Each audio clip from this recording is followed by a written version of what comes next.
Nos encontramos con el doctor José Alberto Villasana, doctor en Teología y Filosofía por la Universidad Gregoriana de Roma, doctor en Humanidades por la Universidad de Salamanca en España, con varias especialidades, además comunicador mexicano muy reconocido, experto en asuntos geoestratégicos y teológicos, asuntos de la Iglesia, en fin, un personaje muy relevante de nuestro país. Te agradecemos, sobre todo, que nos recibas aquí en tu casa. No, muchas gracias por esta invitación. Saludos a todos los amigos. Tenemos muchos temas de qué hablar, esperemos que nos dé tiempo de tocar cuando menos la mayoría de ellos.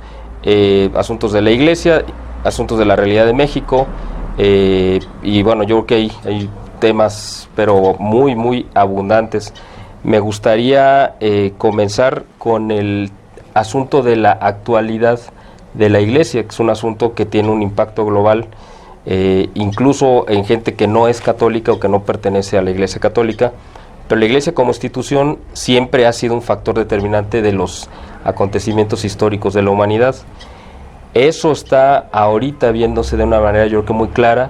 La Iglesia siempre ha sido como un dique que ha contenido el avance del mal a lo largo de la historia. Esa es su función, bueno, no de la historia, sino de los últimos 2000 años, pero quizá ahora, y no ahorita, sino de hace unos 50 años, quizá un poco más, ese dique se ha ido rajando, se ha ido agrietando, y ese mal se ha ido empezando a verter sobre la humanidad, y ahorita lo vemos como una cascada que está inundando por todos lados. Tú has sido un crítico muy reconocido, muy consistente, pero además muy claro y muy racional de muchas de las cosas que están sucediendo actualmente en la Iglesia que no deberían de estar pasando. Tú además tienes la experiencia de haber vivido varios años en el Vaticano, de haber tenido trato cotidiano con muchos cardenales, con el Papa Juan Pablo II. Entonces tú conoces perfectamente lo que es el centro, las entrañas de la Iglesia Católica. ¿Qué es lo que tú nos puedes dar como una primera perspectiva de la situación actual de la Iglesia? Bueno, la Iglesia, como tú bien dices, tiene esa función en el ámbito internacional, y esa función la va a seguir cumpliendo siempre, desde el momento en que Cristo prometió estar con ella todos los días hasta el fin del mundo. Entonces tenemos esa certeza, esa seguridad en lo que es la asistencia hacia ella, y pues finalmente va a acabar cumpliendo con su misión. Sin embargo, también hay que ir un poco a la historia y ver cómo lo que está pasando actualmente se debe en gran parte a una labor que hubo pues desde el siglo XIX, siglo XX, de infiltración. Los enemigos comunes de la Iglesia, que ha sido perseguida desde los primeros siglos, deciden cambiar la estrategia y comenzar a usar la estrategia del caballo de Troya. En vez de combatirla frontalmente, infiltrarla para después subvertirla desde adentro. Entonces resulta que muchos de los jóvenes que en aquellas épocas entraban a los seminarios para hacer la carrera sacerdotal, en realidad eran comunistas y masones, dispuestos a hacer toda la carrera para finalmente tener pues, los puestos directivos, y desde ahí hacer esa labor de destrucción de la fe, que es lo valioso de la Iglesia. Y entonces muchos de esos jóvenes de aquella época son hoy día los obispos y cardenales que están sobre todo en el Vaticano tratando de meter toda esta corriente modernista, neomarxista, y con la cual ir poco a poco subvirtiendo la doctrina. Eso también ha provocado reacción por parte de cardenales y obispos también, que se proponen la defensa de la fe, estar basados en el Evangelio, en los mandamientos de la ley de Dios, no cambiar con novedades modernistas, y eso ha provocado una cierta división. y se nota en las expresiones, en las entrevistas, en las declaraciones que hacen, bien sea a nivel personal o bien sea en grupo, como es el caso de la conferencia del episcopado alemán, en donde algunos han propuesto la intercomunión con los protestantes, es decir, que los protestantes puedan acceder a la comunión eucarística aún sin creer en la presencia real de Cristo en la Eucaristía, cosa que pues es un sentido, aparte de que está prohibido por el derecho canónico. Otro alemán que también propone dar la bendición dentro de la iglesia a las parejas homosexuales. Esta nueva corriente que comienza con el Sínodo para la Familia y la exhortación Amoris Laetitia de Francisco, en la cual abre la puerta a la comunión de los divorciados vueltos a casar, cosa que también contraviene Veritatis Splendor Familiaris Consortio, otras grandes encíclicas de los papas anteriores, y contradice pues también el Evangelio, las Escrituras. Entonces, toda esta situación yo la resumiría en lo que se está viviendo, dos papas. Jamás en la historia han habido dos papas en el Vaticano y dos doctrinas contrapuestas, porque si bien se han cuidado un poco los dos papas de no llevar sus confrontaciones al público, al conocimiento de la Iglesia, pues sin embargo, por debajo sí sabemos que cada uno va tratando de establecer su línea doctrinal. Esta pues sí es una situación bastante delicada, porque la función del Papa es precisamente preservar el depósito de la fe, el tesoro de la fe, y si alguno de ellos se pone a más bien innovarla, cambiarla, destruirla, pues eso es algo bastante grave. Claro. ¿Qué diferencia hay entre esta situación inédita en la historia de la Iglesia de dos papas? Tú dijiste el énfasis en el Vaticano, pero no es la primera vez que ha habido dos o incluso tres papas al mismo tiempo en la Iglesia. Evidentemente, nosotros sabemos que la Iglesia solamente requiere un papa, es decir, Cristo tiene necesariamente un vicario, un representante. Vicario, sí. ¿Qué diferencia hay entre los periodos históricos de Aviñón, por ejemplo, donde hubo varios papas disputándose el poder o tratando de legitimarse, con esta situación inédita donde aparentemente los dos papas actuales cohabitan, como tú dices, cuando menos en la forma o en la apariencia más bien, en armonía, ¿no? ¿Qué diferencia hay entre estas dos situaciones? Que es la misma, pero en dos épocas distintas, o aparentemente. Sí, creo que la respuesta va implícita en tu pregunta. Cuando dices por motivos de poder, en el pasado hubo esto, y efectivamente ha habido alguna época en donde ha habido dos o hasta tres papas, pero en aquellas circunstancias, digamos que el reclamo de cada uno de ellos era a la autenticidad, en cuanto a que las familias de los cardenales a las que pertenecías tenían luchas de poder, porque como sabemos, la Iglesia y el Estado eran una sola cosa. Uh-huh. Había un pacto, había ahí un tío, digamos que de poder es el que llevaba a que uno reclamase su gobierno, su sede. Pero lo que estamos viendo ahora es muy distinto, porque después del concordato del 29, la Iglesia ya no tiene ningún poder. Y lo que estamos viendo ahorita es una lucha de tipo doctrinal e ideológica, que parte, bueno, pues ya San Pío X había hablado condenado el modernismo, diciendo cómo es la cloaca de todas las herejías, es decir, el vertedero de todas las herejías están plasmadas en el modernismo. Y ya en esa época ya desde el León XIII, viene una pugna interna, pero ya no por motivos de poder, sino por este grupo que, repito, se infiltró dentro de la iglesia, que es pues básicamente la masonería iluminista, los Illuminati, que van alcanzando cuotas de poder hasta que logran llegar al papado. O sea, logran que un masón se siente en la silla de Pedro, que por cierto no es Francisco, antes de él fue Juan XXIII.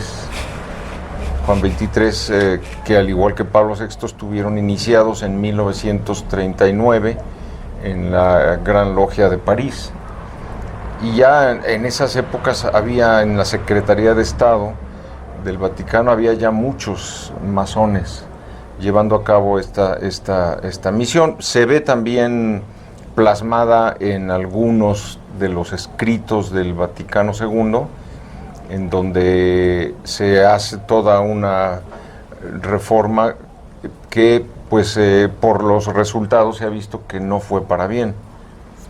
Otros sí, pero muchos de ellos no, como el falso diálogo interreligioso, como el pues opacar la figura de la Santísima Virgen María, que se había pensado que fuese una encíclica aparte, y que finalmente, precisamente por obra de Juan XXIII y Battista Montini, acaba estando relegada a un capítulo de Lumen Gentium, en vez de ser toda una constitución que hablara de la Madre de Dios. En fin, una serie de batallas que se cristalizan hoy día en esos dos papas. Ya no es una batalla de poder, es una batalla que tiene que ver más con la fe, con la doctrina, y eso es lo grave precisamente. Estas cosas que estamos aquí comentando, de la infiltración masónica, de este proyecto que había de convertir o hacer esta operación de caballo de Troya, esta presencia, ¿no?, de hace muchos años o décadas de la masonería en el Vaticano, tú que viviste ahí, ¿eso era un tema que se hablara? Evidentemente no, quizá no en público, pero en los pasillos, la jerarquía católica, la estructura de gobierno de la iglesia, ¿era consciente? Sí, seguramente, pero ¿lo hablaban? O sea, ¿o era algo que no se podía tocar, era un tema tabú? Salió al público y comenzó a ser consciente precisamente a raíz del que se publica a las 2 semanas que llega al papado Juan Pablo I, Albino Luciani. Se publica un artículo por parte de un periodista que se llamaba Mino Pecorelli, un artículo que se llamaba La Logia Vaticana, y en esa logia, en ese artículo, que él era el dueño de su propia revista, Mino Pecorelli da a conocer las listas de todos los que pertenecían en ese momento a la Logia Propaganda II, que era la logia masónica más fuerte. En esa lista... ¿En Italia o en...? En Italia, sí, en Italia. Y en esa lista aparecían ministros de la corte, banqueros, militares, empresarios de alto rango, etcétera, etcétera, y aparecen también 130 eclesiásticos, cardenales y masones. ¿Cardenales, solamente cardenales o también obispos? Cardenales, obispos, sí, cardenales y obispos, cerca de 130. Entonces, bueno, al día siguiente la Guardia de Finanza allana el domicilio de Licio Gelli, que era el gran maestre de la logia, y efectivamente encuentran esos papeles originales en donde él llevaba toda la filiación de los que se adherían a la Propaganda II.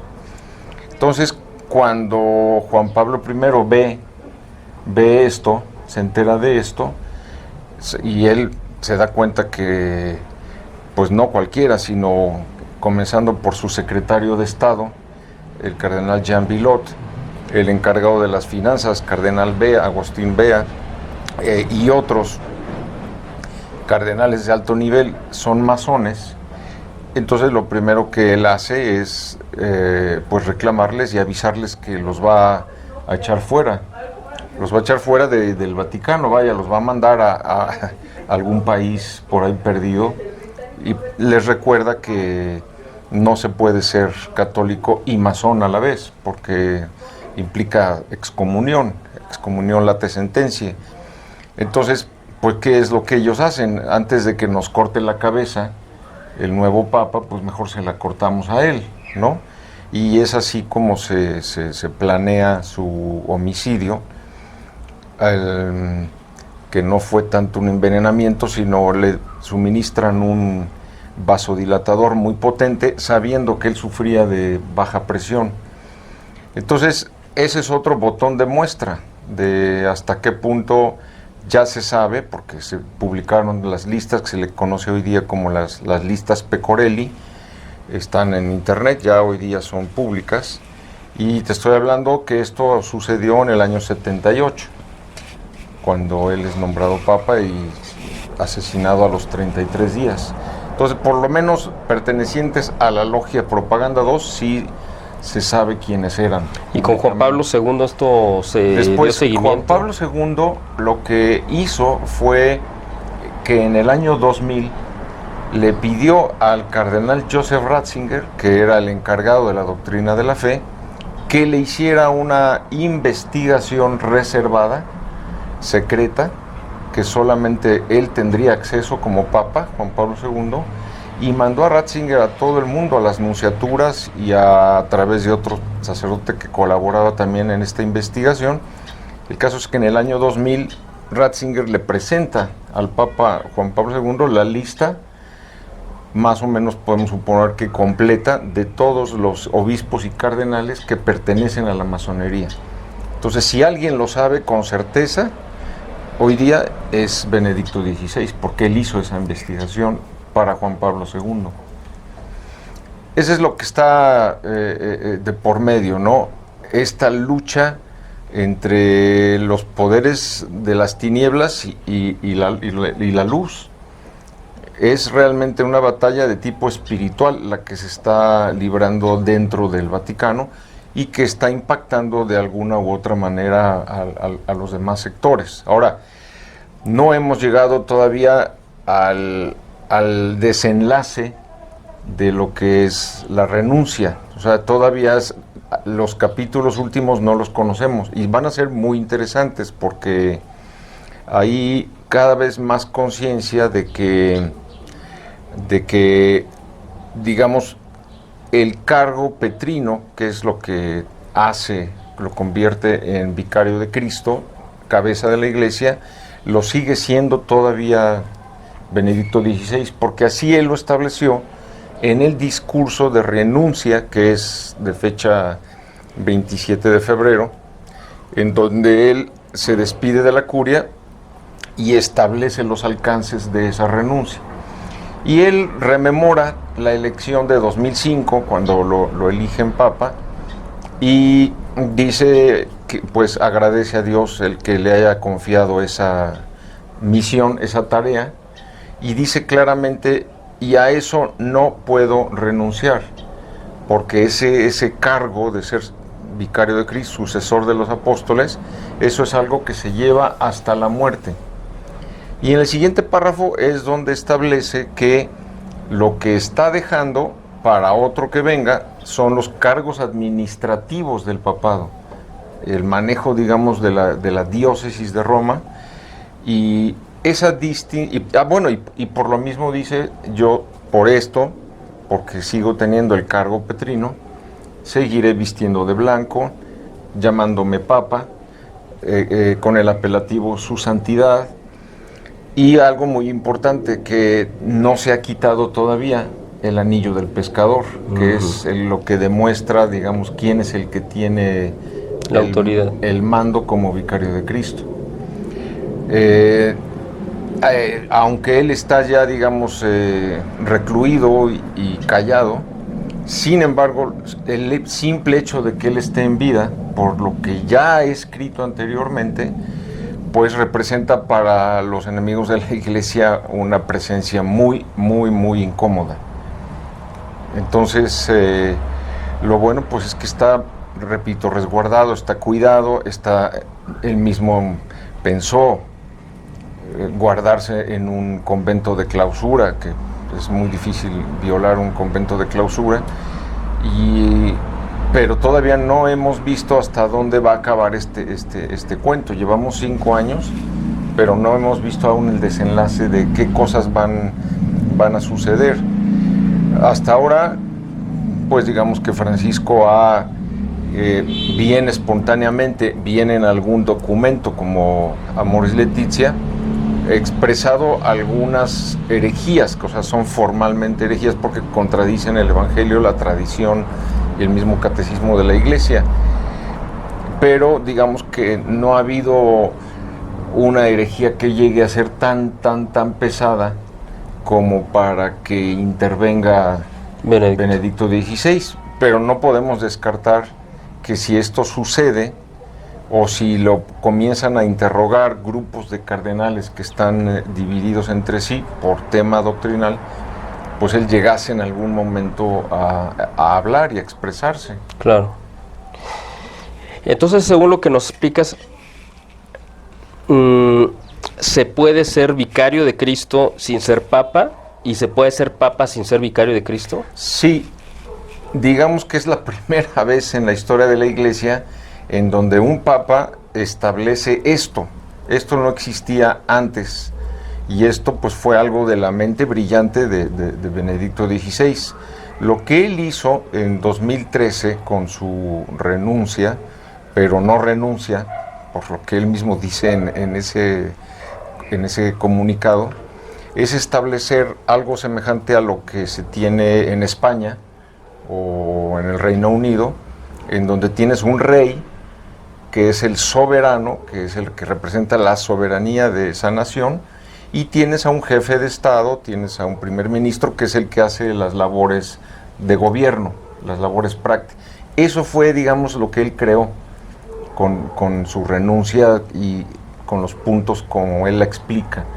Digamos, creó la figura de un vicario de Cristo que conserva el munus petrino, el cargo de Pedro, sigue siendo el vicario, pero digamos que por alguna razón él aduce que es por su edad y por su debilidad, cosa que pues no se ve clara, porque él sigue, yo creo que mejor de salud que antes y con fuerzas, pero digamos que es lo que la causa que él aduce. No quiere él mencionar otras cosas, seguramente para no crear más escándalo o división. Sabemos que hubieron varias amenazas, y entonces por primera vez un papa establece que va a haber otra figura adicional a la del cargo petrino, que es otro papa que lleva la labor administrativa del papado. Eso es lo que sucede, ¿no? Ahora, hasta hoy. Hay una promesa hecha por Cristo a Pedro que le dice que le entregaba las llaves del reino, y además es el símbolo de los papas. Así es. Y una sentencia que yo me imagino que ha de pesar como una losa en la conciencia y en la cabeza de cada papa que ha estado, que es: lo que ates en la tierra quedará atado en el cielo, y lo que desates en la tierra quedará desatado en el cielo. La pregunta aquí es, dado lo que estás comentando, que el vicario es el Papa Benedicto, se entiende que el que tiene las llaves del reino es Benedicto. Así es, y no solamente se entiende así, sino que él todavía en su escudo papal sigue conservando las llaves de Pedro y sigue llevando el anillo del pescador de Benedicto XVI como papa. Ahora, en este contexto, lo que ate o desate Francisco no queda atado ni desatado en el cielo, o sea, no hay una vinculación. Efectivamente, no la hay, aunque aquí se podría abrir un debate teológico, es decir, sobre el alcance de esa renuncia o de haber establecido esta diferencia en las figuras papales. Habrá quien diga que sí, habrá quien diga que no. Pero hay un hecho todavía adicional y más grave a este que comentamos, de que él quiso crear esta diferencia entre el munus petrino y los cargos administrativos ejecutivos del papado. Y es que aquí se añade otra situación pues muy grave. Si la sucesión, es decir, si la elección de Francisco hubiera sido según las normas que establece la Constitución Universi Dominici Gregis, si se hubiesen seguido, digamos que podríamos pensar que también los actos del Papa nuevo, Papa Francisco en este caso, fuesen válidas. Pero aquí se suma otro tema que nos apunta más fuertemente a la invalidez, y es que la Constitución que rige la sucesión, que dice cómo se deben de llevar a cabo los cónclaves, establece exactamente cómo se hacen las votaciones, cuántas votaciones cada día, si hubiese una duda sobre alguna papeleta en blanco, como sucedió de hecho en el cónclave de 2013, ahí dice claramente qué es lo que se debe de hacer.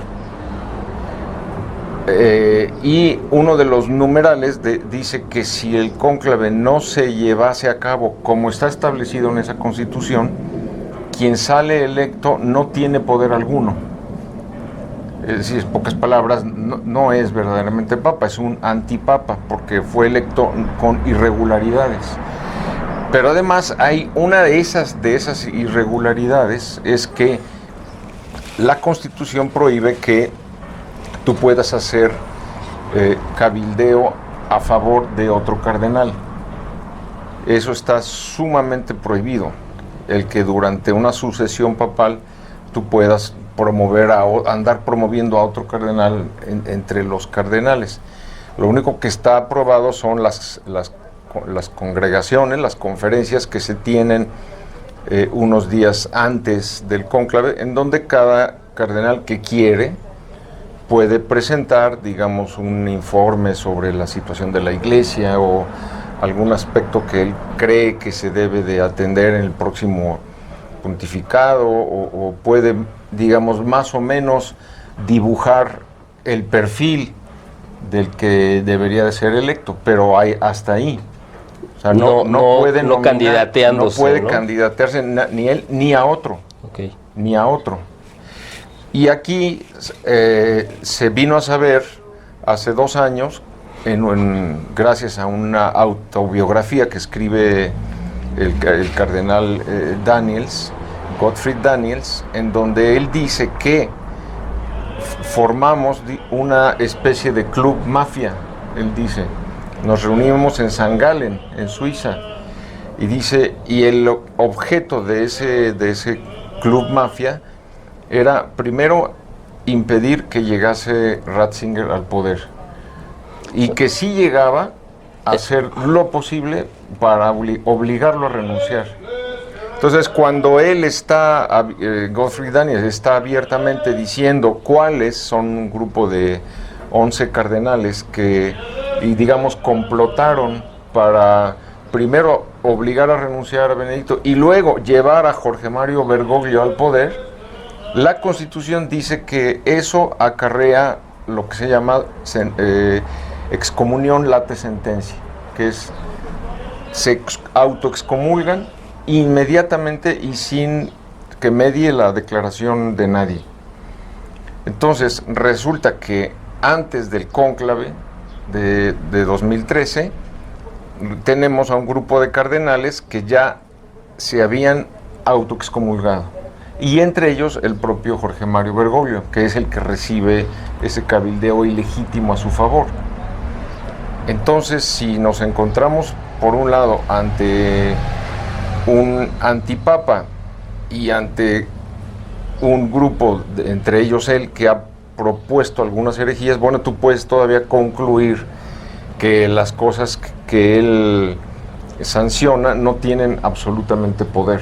Es decir, no tienen, digamos, lo que él ata aquí no se ata en el cielo. Ok. Por esa razón específica.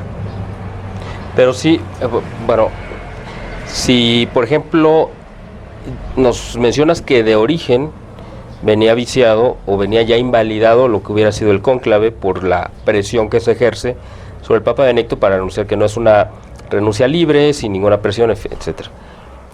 Cualquiera que hubiera sido electo, así fuera un papa o un cardenal que fuera muy cercano a Benedicto, que no hubiera cometido los abusos que ha cometido Francisco, sería igualmente inválido por venir de un origen viciado, es decir, porque la renuncia se hizo de manera a forma de presión. Bueno, en mi opinión sí, pero Benedicto hasta ahora no ha querido reconocer que él renunció bajo presión. Un poco para no escandalizar y para no mover más las aguas, digamos, porque se abriría ahí un escándalo, una discusión muy fuerte. Pero el hecho es que sí, o sea, sí hay es manera de comprobar esas amenazas de todo tipo, desde económicas, bloqueos internacionales al Banco Vaticano, hasta una amenaza de muerte que se publicó más o menos a mediados del año 2012,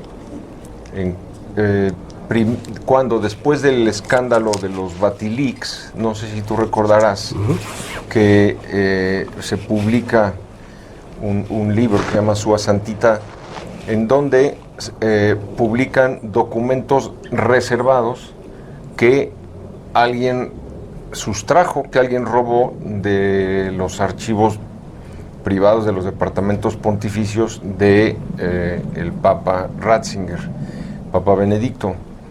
Entonces, creyendo que había sido el mayordomo, Paolo Gabriele, el autor de esas robos y filtraciones para que se publicara este libro, encarcela el Papa a Paolo Gabriele, al mayordomo, y está, digamos, más o menos unas semanas ahí en la cárcel.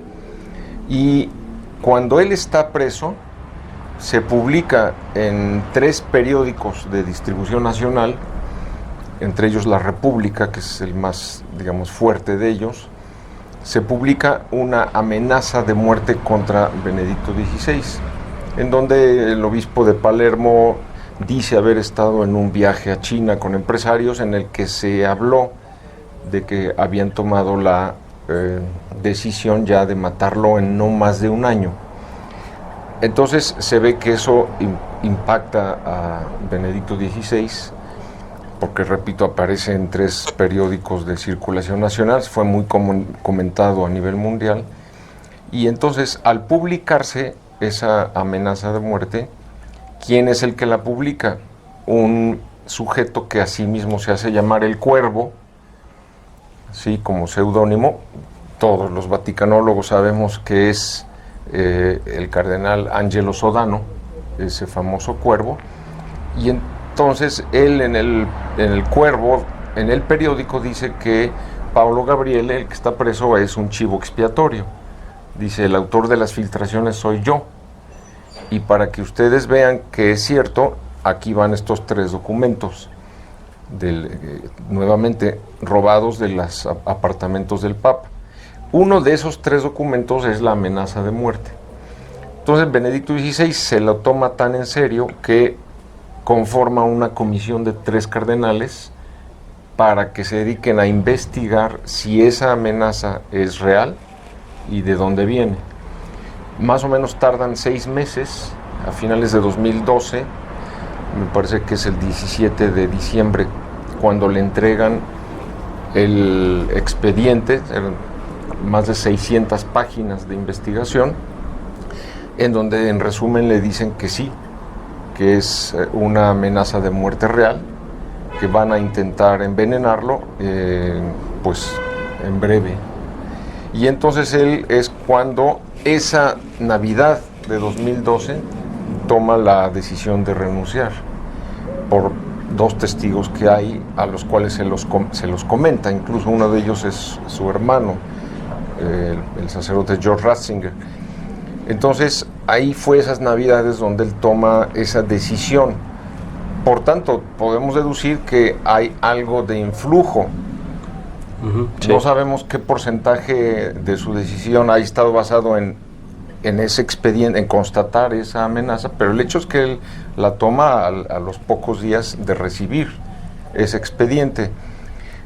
Y luego vienen otro tipo de amenazas, entre ellos un grupo de alemanes, cardenales alemanes, en donde le dicen que él, si no renuncia él o al menos su secretario de Estado y todo el equipo de la Secretaría de Estado, Tarcisio Bertone, entonces tenían ya más de 2,000 firmas de sacerdotes, obispos, laicos, etcétera, dispuestos a formar una iglesia separada de Roma, una nueva iglesia.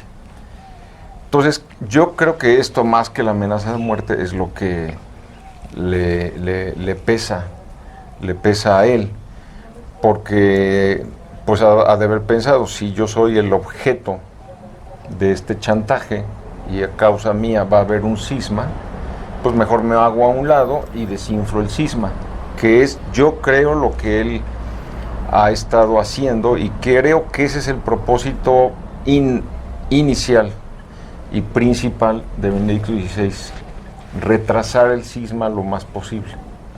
Eso es lo que ha estado haciendo durante estos 5 años, retrasar el cisma, que ya en el momento se lo presentan a él como un hecho que vendría ya inmediato. Inminente.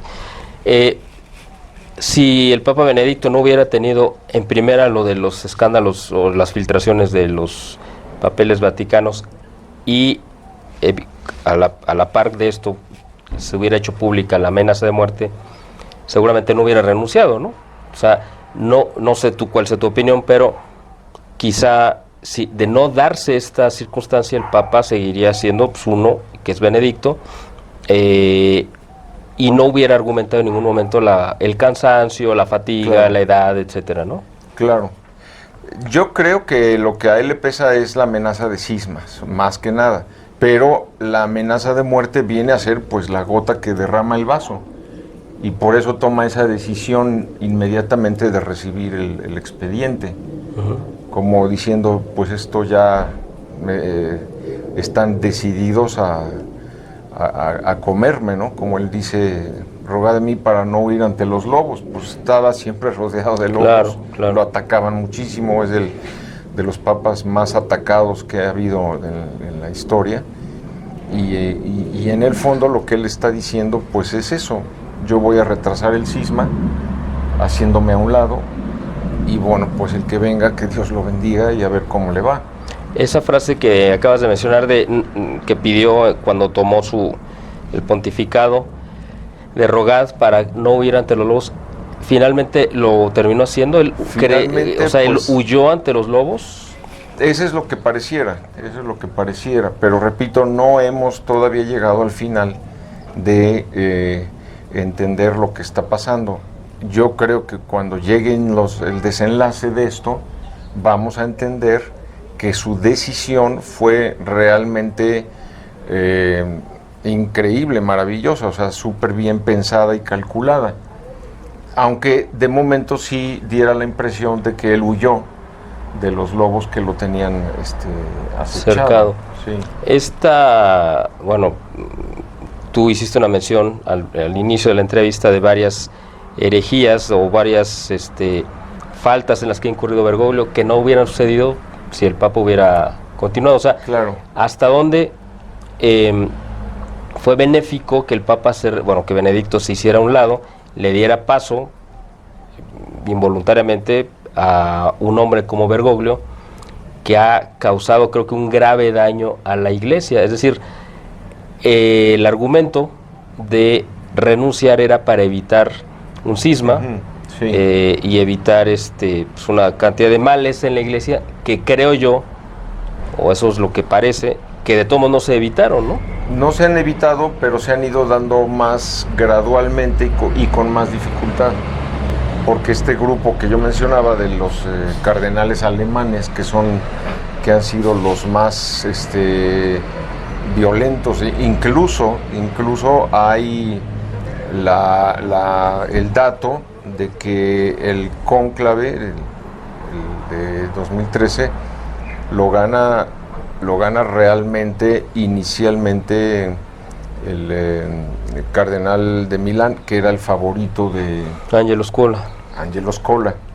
Tan es así que, o sea, es posible, de esto no hay digamos una certeza, pero se ve que alguien de adentro de la Capilla Sixtina habló hacia afuera a decirle a los obispos italianos que había ganado el cónclave su candidato, que era italiano.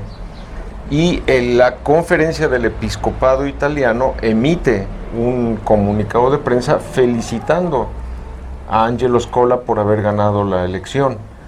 Incluso se dice que había ya tomado nombre y que en ese momento, a la hora de estar, pues digamos, ya dirigiéndose al balcón para dar a conocer al nuevo papa, es cuando lo hacen regresar a la capilla con el argumento de que se han recontado 116 votos, papeletas, cuando en realidad solamente había 115 cardenales y lo obligan a regresar. Este grupo que lo obliga a renunciar a las recién electo papado, si es que fue así, es este grupo de alemanes que ha estado durante estos años sacando una serie de cosas que son contrarias a la fe.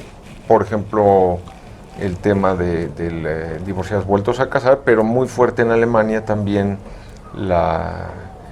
el poder bendecir a las uniones homosexuales en la iglesia, cosa que contraviene totalmente las escrituras, y también que los protestantes puedan acceder a la comunión eucarística cuando están casados con católicos o viceversa. Y eso, bueno, pues también, aparte de que lo prohíbe el derecho canónico, contradice todo, los sacramentos, las escrituras, cómo van a comulgar los protestantes si no creen que ahí está la presencia real de Cristo en la Eucaristía, no creen en la transubstanciación.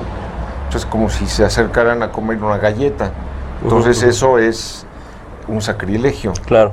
Bueno, pues este grupo de cardenales alemanes es el que lo ha estado moviendo. Entonces, si yo creo que estaban ya tan dispuestos a hacer este cisma y tenían ya las firmas para crear esta nueva iglesia separada de Roma, pues Benedicto haber dicho no, esto no lo vamos a hacer. Entonces ha ido retrasando, estos amigos han ido metiendo sus doctrinas modernistas, pero no ha llegado a cristalizarse todavía el cisma, gracias a que Benedicto se retiró. Vamos a ver pues qué pasa después, ¿no? Porque hay cada vez más creciente malestar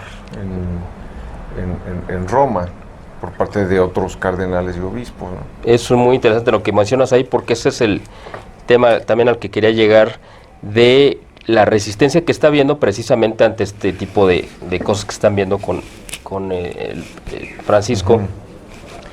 Porque además él, pues abiertamente se ha constituido en un enemigo frontal de lo que representó el Papa Juan Pablo II y Benedicto en muchos aspectos. Y vámonos al más banal, que es el político. Es decir, independientemente, ya no existe una muy clara reseña de todo el aspecto teológico, doctrinal, pero hay otro aspecto también donde entran también en conflicto, que es la parte política. O sea, la posición política que ha tomado Francisco ha sido muy contraria a la de Juan Pablo II y la de Benedicto en cuanto a promover, rescatar y literalmente sacar del basurero la teología de la liberación, que era una doctrina ya no solamente condenada, sino que se había demostrado que era absolutamente contraria a los principios cristianos. Sí.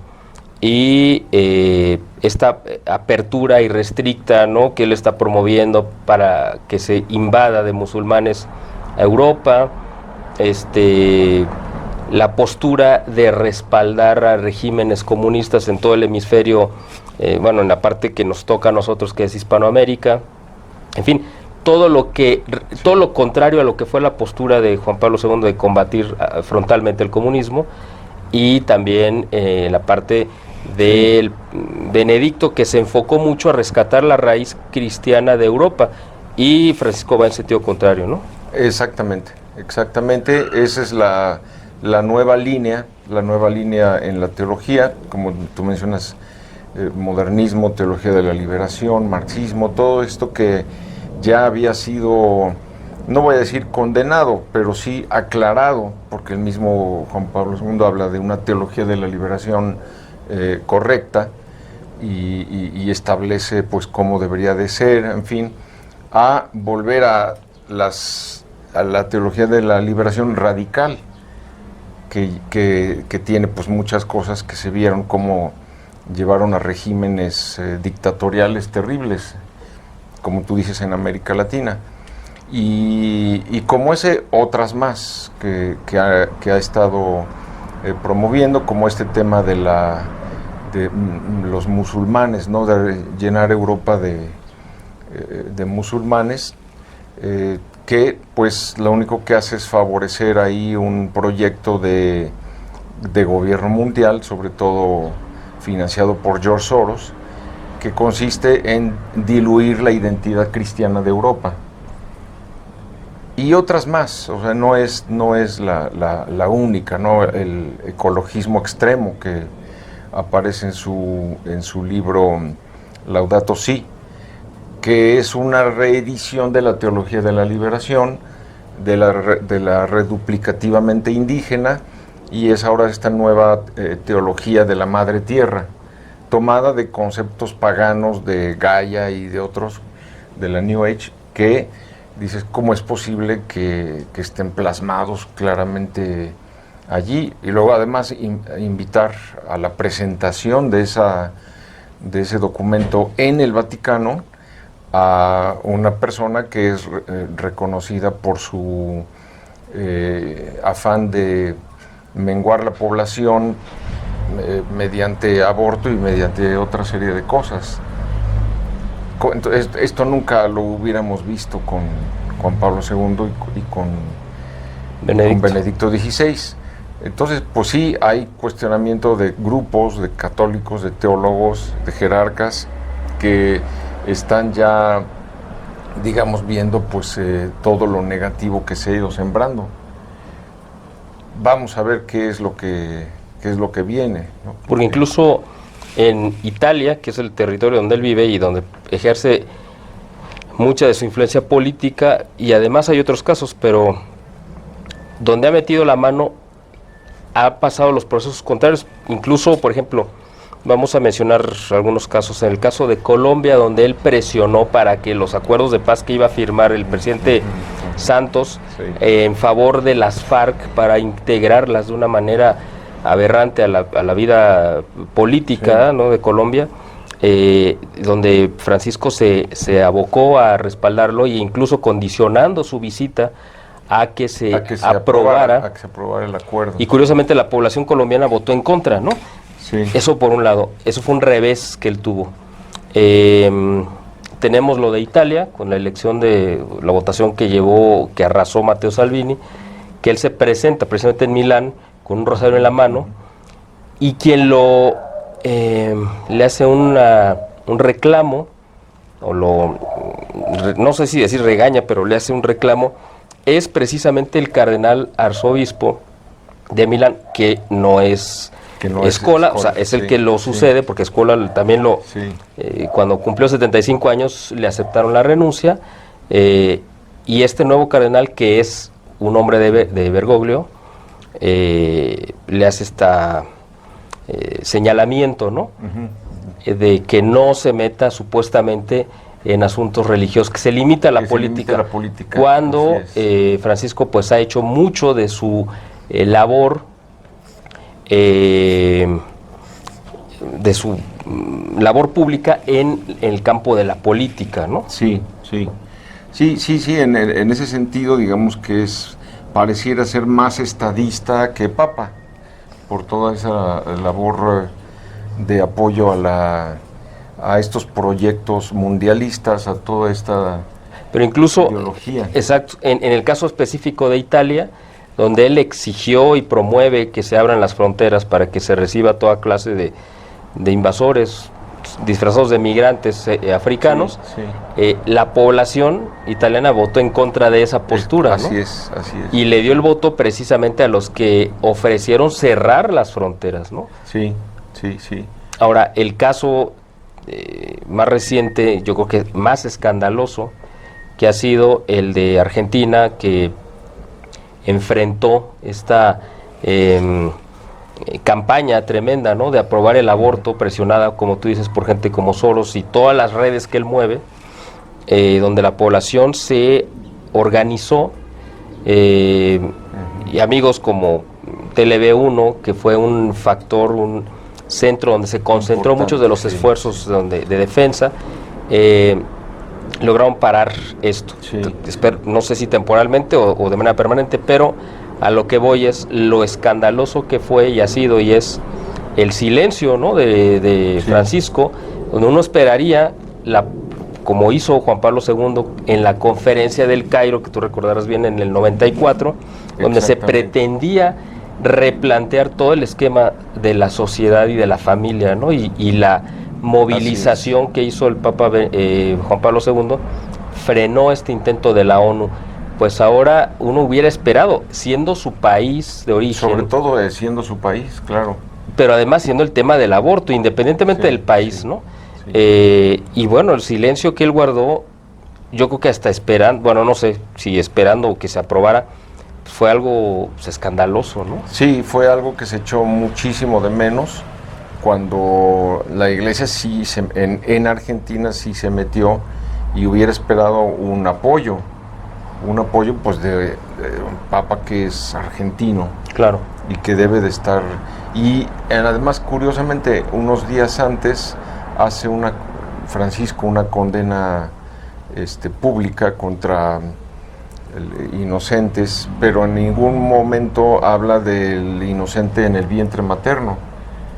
Entonces, ¿cómo tienes un tipo de condenas a las cuales sí le das crédito y un silencio total? Y otro caso que ha sido muy escandaloso y muy reciente, porque está ahorita desarrollándose, es el caso de Nicaragua, donde hay un proceso tremendo que, bueno, tiene que ver con muchos factores, pero en la parte del gobierno y los simpatizantes del gobierno, que es la izquierda radical, ha volcado su violencia contra la iglesia. Han atacado obispos, sacerdotes, y ahí también se esperaría una postura firme. Una condena de eso, un reclamo. Pero por ser un gobierno de izquierda, Bergoglio ha guardado un silencio cómplice. Seguramente no hubiera sido igual si esto hubiera sucedido en un régimen de derecha, o entre comillas, o cuando menos que no fuera de izquierda, donde sí hubiera seguramente levantado su voz en defensa, bueno, cuando menos en condena, ¿no? Sí. Y acá pues ha sido un silencio. Y aquí no ha habido nada. Sí, es lamentable esa situación desde el punto de vista político y doctrinal, porque lo que tú haces a esos niveles tiene una raíz doctrinal e ideológica claramente evangélica, pues no ha habido tampoco, ¿no? Entonces sí, por donde le veas, ahí hay un lamentable desempeño de 5 años donde no se ha hecho nada realmente, y sí se ha regado el tiesto por todos lados, porque se dan señales muy contradictorias, ¿no? Ahora, ahí dentro de estas señales contradictorias hay un papel, un personaje que llama la atención, que es enigmático, y porque es una paradoja, ¿no?, de la historia, que es el presidente ruso, que es un defensor, o al menos ante la opinión pública, no sé si en su foro interno, pero ante la opinión pública es un defensor del cristianismo, de las raíces cristianas. Él se ha enfocado a tratar de rescatar ese origen espiritual de Rusia, y parece que tampoco lleva una buena relación. Hay por ahí una versión, yo la he visto, no sé qué tan confiable o real sea, de que en los encuentros que ha tenido Putin con Francisco, uno de los temas que han estado sobre la mesa, que además sería muy lógico que fuera así, es el tema de Fátima, porque incluye o implica a directamente a Rusia, ¿no? Claro. Y parece que de parte de Francisco no hay ningún interés de tocar ese tema. Sí, esto se comentó después de la primera visita de Putin al Vaticano, como él es el que le pregunta a Francisco cuándo hacemos la consagración de Rusia al Inmaculado Corazón de María, y la respuesta de Francisco fue: de eso ni hablar. Una extraña negativa, cuando se entiende que todos los papas deberían de hacerla cada vez mejor, cada vez como fue pedido por la Virgen. Pues aquí no, de eso ni hablemos. Esto tiene que ver porque evidentemente Bergoglio es comunista, eso está a la vista de todo el mundo, ¿no? Y hacer la consagración como la pidió la Virgen implicaría acabar con el comunismo, y por eso ¿crees que venga esa negativa? Así es, todo el mensaje de Fátima está dirigido contra el modernismo en la Iglesia y contra el marxismo también. De hecho, pues hay enfrentamientos ya en ese momento, cuando se están dando las apariciones, con el alcalde de Fátima, que era un marxista, un masón, que es el que secuestra a los videntes, a los niños. Ahí había una agresión muy fuerte, y en ese momento aparece la Santísima Virgen. Y uno de los secretos, o más bien una parte del secreto que ella deja el 13 de julio de 1917, deja ver precisamente el desenlace de un complot en donde un grupo llega al poder, incluso un miembro de este grupo llega al papado. Hay primero la parte de la huida de Roma, que es dramática y que aún no se ha cumplido, aunque se quiso hacer pensar que ya se cumplió en el 81, y una cuarta parte que no se ha dado en absoluto a conocer, en donde Sor Lucía dice: esta parte habla de la apostasía de la Iglesia. Vimos a un falso papa que era vitoreado por las muchedumbres, pero que conducía a la Iglesia al infierno. Entonces, obviamente, a la jerarquía masónica en el Vaticano no le convenía en absoluto que esto se diera a conocer, y por eso viene este rompimiento, ¿no? Ahora, el hecho de que hoy día no se quiera obedecer a la Santísima Virgen para hacer esa consagración, quiere decir que en el fondo los papeles se han invertido, y que ahora es el Vaticano el que promueve este silencio cómplice con el modernismo y con el marxismo. Claro. Sin duda, bueno, tú eres un experto en el tema de Fátima, reconocido a nivel internacional, tú has investigado mucho al respecto.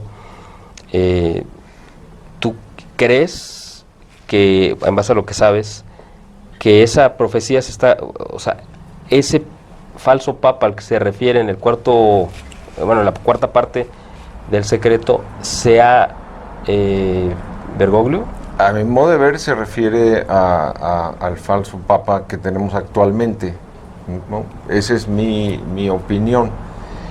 Y también creo que la tercera parte se refiere a la situación de los dos papas, es decir, que en una situación de guerra, los dos son los que obviamente tienen que huir de Roma, en el caso de que estén vivos los dos. Y pudiese ser la explicación de por qué Sor Lucía, en la tercera parte del secreto, dice: vimos a un obispo vestido de blanco huyendo de una ciudad en ruinas, y teníamos el presentimiento que fuera el Papa, pero no tienen la certeza. Para ellos es un obispo vestido de blanco que sale huido en una situación calamitosa de guerra, ¿no?, de invasión. Y posteriormente, en esa misma tercera parte, dice: y después vimos al Santo Padre ser muerto en una colina de esta y de esta manera, ¿no? Muere mártir. Entonces, ¿por qué respecto a uno lo tiene con plena claridad de que era el Papa y el otro no? Y el otro no, exactamente. Ok, o sea que seguramente esa es la respuesta, ¿no? De que son los dos. Ahora, estaríamos hablando, si es así, de que la cuarta parte es la que ya está en este momento sucediendo, y que la tercera cronológicamente vendrá después a cumplirse. Y digamos, puede ser ese la conclusión de la situación que se está viviendo, no lo sabemos. El hecho es que sabemos pues que eso, por un lado, aunque está condicionado, sin embargo la Virgen promete, y a pesar de esto, es decir, a pesar de que no van a obedecer mis palabras, mis deseos, finalmente Rusia será consagrada a mi Inmaculado Corazón y triunfará el reino de Cristo. Eso pues es de esperanza, ¿no? Nos da optimismo y esperanza. Otro personaje enigmático actualmente y además protagonista de la política internacional es el presidente de Estados Unidos, Donald Trump, que también pues es un enigma en muchos sentidos, porque pues, realmente no se sabe qué es lo que esté pensando realmente, pero de las cosas que sí ha manejado claramente pues ha sido, por ejemplo, la defensa de la vida y también la defensa de retomar las raíces cristianas. O sea, una coincidencia con Putin, ¿no? Sí. De hecho, en los dos, digamos que hay esa coincidencia que es disonante respecto al resto de los mandatarios, la mayoría liberales, progres, abortistas, etcétera, y estos dos presidentes que han querido que en su país se mantenga pues cierta moralidad y la defensa de la vida muy clara. Eso pues es muy positivo, ¿no? Claro. Ahora, tú sabes que en México, bueno, acabamos de pasar un proceso electoral, yo diría que traumático en cuanto a la cantidad de pasiones que se levantaron. La izquierda regresa después de muchos años a gobernar el país. La izquierda es heredera del pensamiento liberal masónico del siglo XIX, que hizo estragos en nuestro país. O sea, siempre que ha gobernado este pensamiento liberal ha sido desastroso para nuestra historia. Sí. Además de que eres un experto en todos estos temas que ya hemos tratado, eres un experto en la situación política internacional y muy particular de México. ¿Cuál es tu perspectiva sobre lo que crees que vaya a suceder en México? Porque además, no solamente desde el punto de vista meramente político, que esa es una área limitada, sino en el contexto de que México es un país que probablemente va a enfrentar la misma situación, la misma disyuntiva de Argentina, de la quizá posible legalización del aborto, porque la segunda mujer más poderosa de este país a partir del 1 de diciembre, si es que las cosas no cambian, va a ser Olga Sánchez Cordero, ex ministra de la Corte, y una ferviente y yo diría hasta rabiosa defensora del aborto, de la legalización de las drogas, y una serie de calamidades. Todo esto se enmarca en un aspecto espiritual. O sea, México está pasando por la peor crisis de inseguridad de su historia a raíz, como tú lo has dicho muchas veces, de que solamente en la Ciudad de México se legalizó el aborto.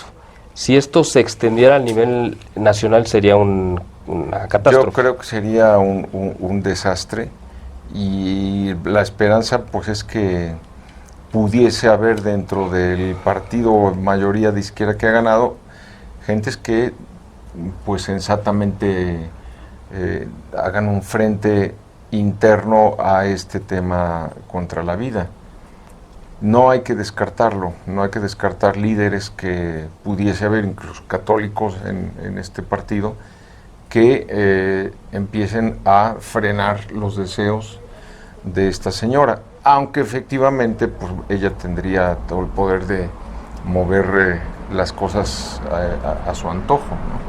¿Tú crees que México va hacia un régimen como han ido algunos países de Hispanoamérica que están gobernados por la izquierda y estamos viendo además que la izquierda en donde gobierna siempre deja un desastre, porque evidentemente sí, el modelo comunista nunca va a generar riqueza, porque en su naturaleza no está eso, sino es exactamente quebrar, sí, ¿no? La moral y la economía.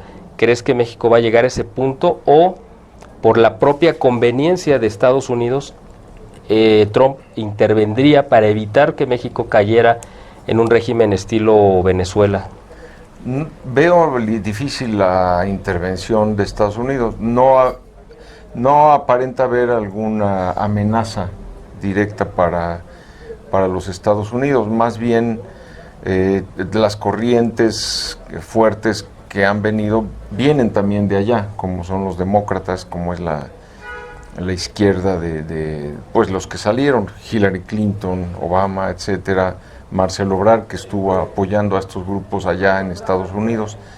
No pareciera, más bien creo que va a haber, como tú dices, un deterioro innegable, porque cada día hay una ocurrencia y de tipo populista, que si duplicar las pensiones a los viejitos, que si darles un sueldo a los jóvenes que no hacen nada ni estudian, etcétera, etcétera. O sea, cada vez hay más promesas de tipo populista. Ojalá se quedaran solo en promesas incumplidas, pero el riesgo es que sí intenten llevarlas a cabo y no hay otra para sacar dinero más que endeudar más al país, y eso pues sí sería muy grave. Si es que también empieza ahí a atacar a ciertas instituciones, bueno, pues van a empezar las calificadoras a degradar a México en su estatus. Y sí, efectivamente no hay mucho que se pueda esperar de positivo, y más aún que muchas de las personas de las que se ha estado rodeando es gente sin competencia, sin experiencia de gobierno. Entonces, ¿qué va a pasar con todas estas innovaciones y gente que no tiene experiencia de servicio público? Pues vamos a ver, pero no parece halagüeño el panorama. Sí. Para cerrar, José Alberto, quiero preguntarte, ya que hicimos un recorrido por la situación de la Iglesia, una parte también de la situación internacional y la de México, en todas concluimos que estamos en una situación terrible, pero además que todo esto tiene un origen espiritual, es decir, no es una cuestión meramente humana. ¿Cuál sería la solución ante todo esto que estamos en? O sea, te voy a hacer una pregunta muy concreta. Un católico aquí o en cualquier parte del mundo que vea esta entrevista y que diga, ok, entendí la situación de la Iglesia, ya sé que la situación está terrible, ¿qué puedo hacer yo como católico? O sea, tienen dos alternativas: perder toda esperanza, esa es una, o hacer algo. Ese es lo que yo quiero saber. ¿Qué es lo que un católico puede hacer en este contexto? Yo considero que el católico tiene pues las armas más poderosas, que son las armas espirituales: la oración, el rezo del rosario, la Eucaristía, lo que ya conocemos, pero adicionalmente el estudio de la propia fe, es decir, irse a las raíces, irse por lo menos al catecismo de la Iglesia Católica y ir repasando cada una de los temas que están hoy día en boga, ver qué es la respuesta correcta, porque si no hay formación, pues no puede haber defensa de la fe. Entonces lo primero es ir a las raíces de la fe y la oración, y desde luego que con toda la esperanza y optimismo de que bueno, si Dios permite que estemos tocando fondo, es por algo, porque se viene una renovación grandiosa, maravillosa, mucho mejor, pero obra de Dios, por lo cual pues tenemos que seguir con confianza y insistiendo mucho en la oración. Ahora, esa es la pregunta clave. Tú dices, evidentemente esto va a venir por obra de Dios, Él va a solucionar esto, pero nosotros no podemos ser simplemente unos espectadores esperando que esto suceda. Nos corresponde una parte. Tú dices, bueno, esa es la parte, digamos, individual, ¿no? Uno se tiene que formar y todos. Pero ya como, digamos, como sociedad, vamos a decirlo, católica, ¿a qué estamos exigidos? O de qué manera pudiéramos nosotros influir para que estos cambios se dieran? Yo simplemente pienso en el ejemplo de la caída del muro de Berlín, donde la gente no combatió con armas sino pues, con un rosario en la mano. Sí, exactamente, sí. Por supuesto que hay que armar estrategias y armar grupos de oración, que son grupos de acción también. Y la otra es aprovechar mucho los medios de comunicación social, las redes, aprovechando, pues como hace Info Vaticana, como hace TLV1 y otros más, en donde hay una clara, digamos, postura de combate espiritual. Eso no hay que dejarlo. Y todas las iniciativas que surjan en los grupos de apostolado. Porque pues sí, la batalla espiritual está muy fuerte, es la batalla decisiva entre el bien y el mal.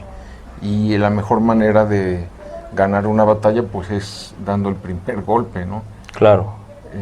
Adelantarse a iniciativas de ley, adelantarse a iniciativas apostólicas, adelantarse a no estar a la defensiva, sino tener una actitud proactiva. Claro. La última pregunta que te quiero hacer es, desde que Cristo se elevó a los cielos a la vista de los apóstoles, pues, en el año 33, según nuestra fe, los apóstoles creyeron que los últimos tiempos les iba a tocar verlos a ellos. Y cada generación, a lo largo de estos 2000 años, ha creído lo mismo. Se dan signos que se interpretan como que son el final de los tiempos. Todas las generaciones, creo yo, han creído lo mismo. En la Edad Media, cuando fue la peste negra, pensaban que ese era el fin del mundo, en fin. Sí, sí. ¿Crees ahora que ya hemos visto todo este paso de la historia y que tú eres un experto en la interpretación, no el conocimiento, sino la interpretación de los signos, de los tiempos? ¿Crees que esta sí es de verdad el final el final de los tiempos? Me refiero a esta parte que no sabemos cuánto va a durar. Ni es el fin del mundo, simplemente esto que se profetizó de esta etapa que estamos viviendo. ¿Estos son el fin de los tiempos? Así es, sí, sin duda alguna. A partir de 1948 comenzaron lo que bíblicamente se conoce como los últimos tiempos, porque así le llamaron los profetas que en el Antiguo Testamento habían predicho, por ejemplo, la destrucción del templo de Salomón y la diáspora. La diáspora, cuando los romanos echan fuera de Canaán a los judíos y están pues cerca de 2000 años vagando sin una tierra, sin una nación. Y esos mismos profetas del Antiguo Testamento dicen que en algún momento Dios volverá a congregar al pueblo disperso y lo volverá a traer a su tierra. Ahí es donde bíblicamente comienzan los últimos tiempos, porque así le llamaron los profetas, que no es el fin del mundo, efectivamente, sino el fin de la era de las naciones o de los gentiles, que le llama San Pablo, en donde cual la iglesia ha estado, digamos, creciendo. Va a llegar un momento en que se cierren los tiempos de la iglesia y comienza un tiempo transitorio, que son los 7 años que los apóstoles pensaban precisamente que Cristo volvería dentro de 7 años.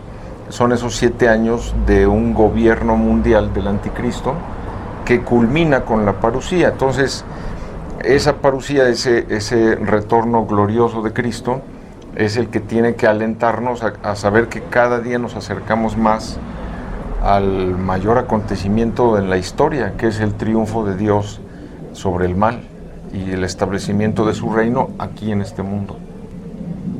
Así que pues es motivo de esperanza, ¿no? Claro. Pues con eso quería terminar, que quedara esta sensación de Sí. que el bien ha triunfado, además. Efectivamente, sí. Nos toca a nosotros enfrentar nuestra propia batalla de generación y de este tiempo, pero el bien ya triunfó, Ya triunfó. sobre el mal, Así es. aunque parece lo contrario. Nos queda simplemente arrebatar el trofeo de ese Exactamente. triunfo que ya fue dado. Así es, bueno, pues... Así que es una generación muy privilegiada. Claro, sí, nos tocará ver cosas que quizá muchos hubieran querido ver y otros quizá no quisieran ver, ¿no? Pero bueno. Pero nos toca. Así es. Exactamente. Pues te agradezco todo este tiempo, todo lo que nos has compartido ha sido, yo creo que muy enriquecedor. Seguramente mucha gente en muchas partes va a quedar muy clara de la situación en la que estamos, de la situación de la iglesia y de la situación que nos toca vivir en estos momentos. Sí. Y bueno, pues estaremos atentos y siguiendo esto que tú nos dices. Ojalá que sí. También en algún momento voy subiendo artículos a mi página, que es ultimostiempos.org, por si alguien quisiera También leer alguno de los resúmenes de los artículos. tienes además varios libros publicados sobre los temas que hemos en comentado. En la página también están los libros en PDF, ultimostiempos.org. Ok, lo vamos a poner en la pantalla para que la gente los vea. Y para que la gente vea tu página y pueda acceder. Sí, Y ahí pueda profundizar más en lo que hemos hablado en esta ocasión. Pues muchas gracias, José Alberto, por recibirnos, por esta entrevista, por el tiempo. Gracias y muchos saludos a por todos. Tu generosidad en compartir todo tu conocimiento. Y bueno, pues esperemos que más adelante podamos volver a encontrarnos. Claro que sí, y actualizarnos, ¿no?, de todo lo que está sucediendo. Claro que sí, muchísimas gracias y muchos saludos a todos. Muchas gracias. Gracias a ustedes por su atención y los esperamos en la próxima entrega.